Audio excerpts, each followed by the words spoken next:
मुआवन खसूसी बराए इत्तलात फिरदौस आशिकावान का कहना है कि लीगी तर्जुमान सुन लें, माफिया की हुकूमत ने लिफाफा कल्चर शुरू किया था।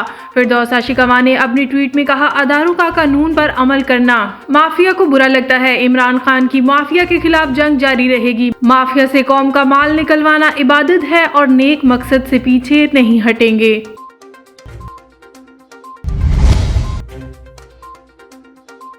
नैब अलामिया के मुताबिक chairman NAB justice retired Javed Iqbal ने मज़ार कायद के बाहर चाइना कटिंग का नोटिस ले लिया। सिंध बिल्डिंग कंट्रोल अथॉरिटी के जिम्मेदारान के किरदार की भी तहकीकात की जाएगी, जबकि मज़ार कायद मैनेजमेंट सोसाइटी ने चाइना कटिंग से सिंध बिल्डिंग कंट्रोल अथॉरिटी को आगाह क्यों न किया।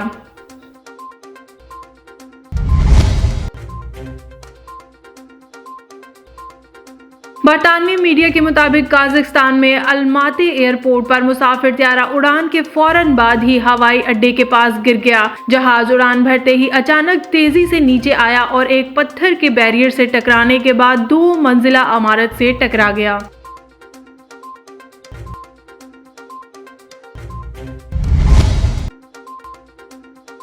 साबिक सदर और army chief general Pervez Musharraf ने संगीन गद्दारी केस में खसूसी अदालत के फैसले को लाहौर हाई कोर्ट में चैलेंज कर दिया। साबिक सदर की जानिब से खसूसी अदालत की सजा के खिलाफ दायर दरख्वास्त में पैरा 66 पर एतराजात उठाते हुए इसे हज़्फ करने की इस्तदा की गई। साबिक सदर परवेज मुशर्रफ ने दरख्वास्त में कहा कि खसूसी अदालत का मामला लाहौर हाई कोर्ट में ज़ेर समाअत है। खसूसी अदालत ने जल्दी में फैसला सुनाया है, लिहाजा खसूसी अदालत के फैसले को कालादम करार दे दिया जाए।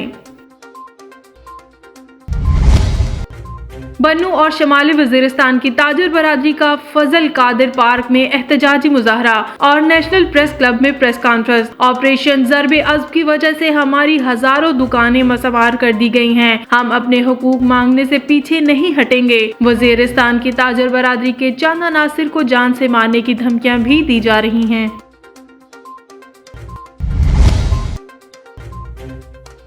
उस्ताद मोहम्मद बलोचिस्तान अवामी पार्टी के सीनियर रहनुमा और हमदर्द पैनल के सरबराह मीर अताउल्लाह खान बलीदी की जानिब से उस्ताद मोहम्मद सिटी में पानी के बहरान के हल के लिए फेज 1 में साफ पानी के हसूल के लिए PHE की नई पाइपलाइन का काम जारी कर दिया गया, जिसके मुकम्मल होने से उस्ताद मोहम्मद में पानी का बहरान खत्म हो जाएगा।